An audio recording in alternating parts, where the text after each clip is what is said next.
warahmatullahi wabarakatuh.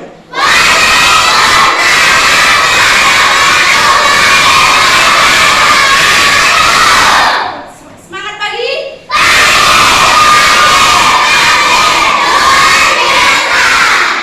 Bagaimana kabar kalian hari ini?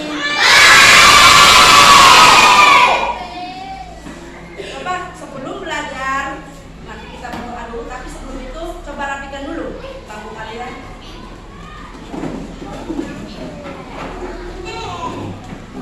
Ketuanya siapa?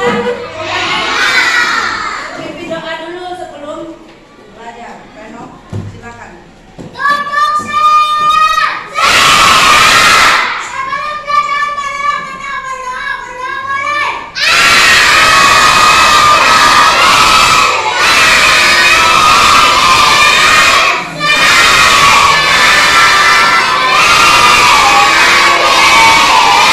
Pelajaran ibu absen dulu ya. Apakah semuanya hari ini berangkat? Apakah yang belum masuk? Coba tengok temennya. Ada yang sakit? Ada yang sakit. Semoga yang sakit diberi kesehatan kembali agar bisa belajar bersama dengan kita. Amin ya Rabbal. Oh iya, sebelum memasuki pelajaran, ibu punya nyanyian Benzima. Kalian siap? Semangat ya, semangat. Belajar Pancasila.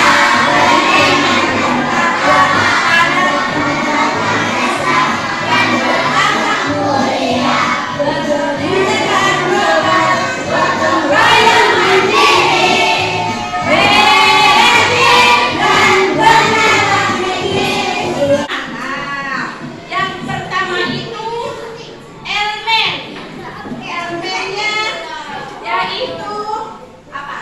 Akhlak kepada alam. Jadi kita itu tidak hanya berakhlak kepada Allah, tidak hanya berakhlak kepada manusia, tapi juga akhlak terhadap alam. Yaitu contohnya salah satunya mencintai lingkungan sekitar ya.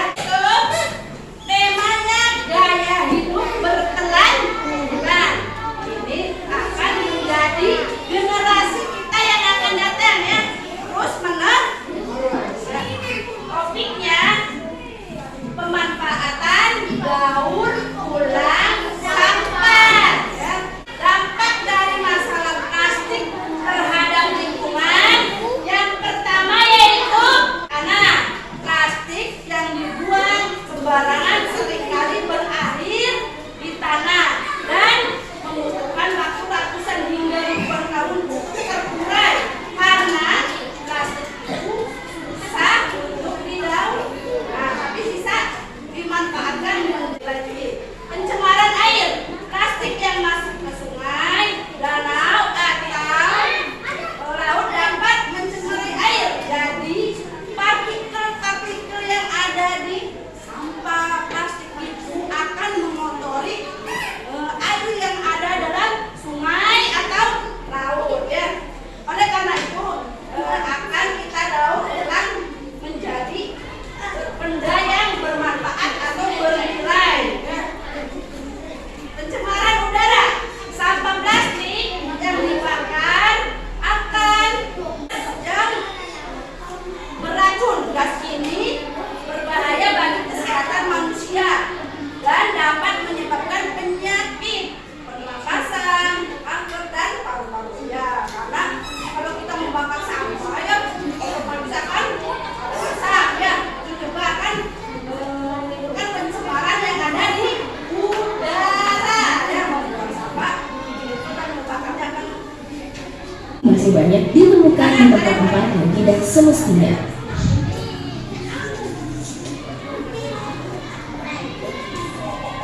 Tidak jarang sampah yang menumpuk di darat masuk ke saluran pembuangan air.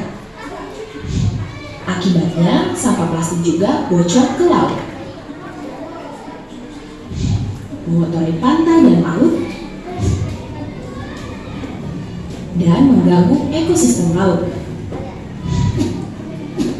Plastik memiliki banyak kegunaan dan efisien, namun dapat digantikan oleh material material lain.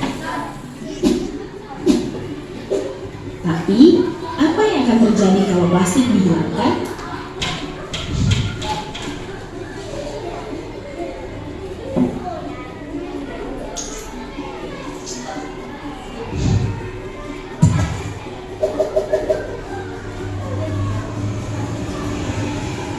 Banyak hal bermanfaat hilang dari kehidupan kita. Lalu, bagaimana solusinya? Ubah cara pandang dengan circular economy.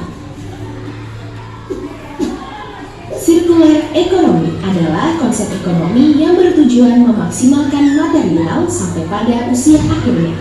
Lalu, bagaimana menerapkan circular economy untuk sampah plastik? Begini caranya. Sampah dikumpulkan dan dipisahkan. Bawa ke bank sampah untuk ditukarkan dengan insentif. Sampah yang sudah dikumpulkan lalu diantarkan ke pabrik daur ulang. Sampah organik bisa diproses menjadi pupuk. Terbagi menjadi dua. Yang pertama itu organik. Organik itu bisa diurai ya, contohnya seperti sisa makanan, terus dari tumbuhan, daun, hewan dan binatang ya, sampai itu sudah terurai dan bisa didaur ulang.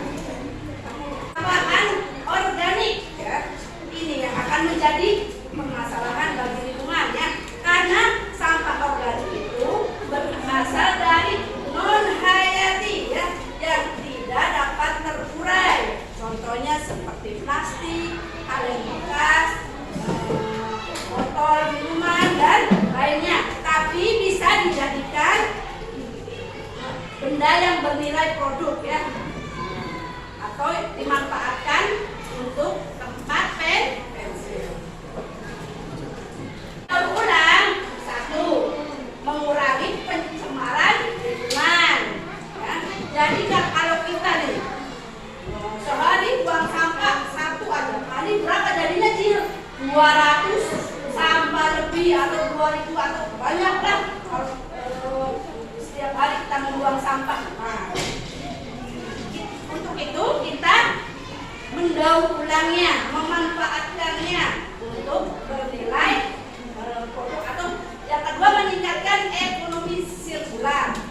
Benda itu bisa dijadikan produk yang bernilai ya, bisa dimanfaatkan untuk tempat pensil dan lainnya.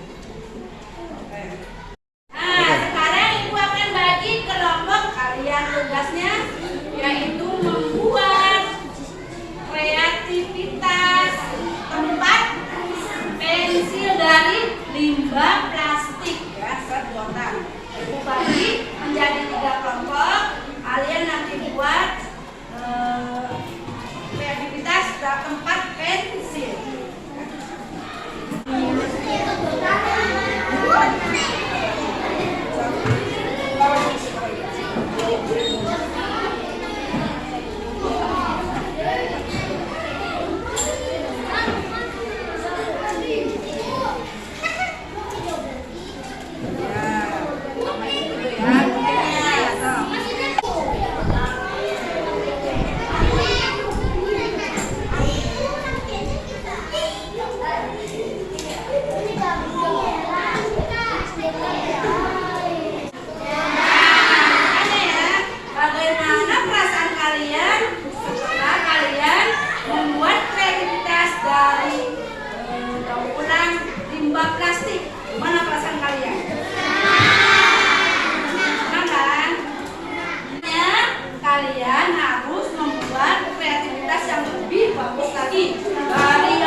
Lingkungan menjadi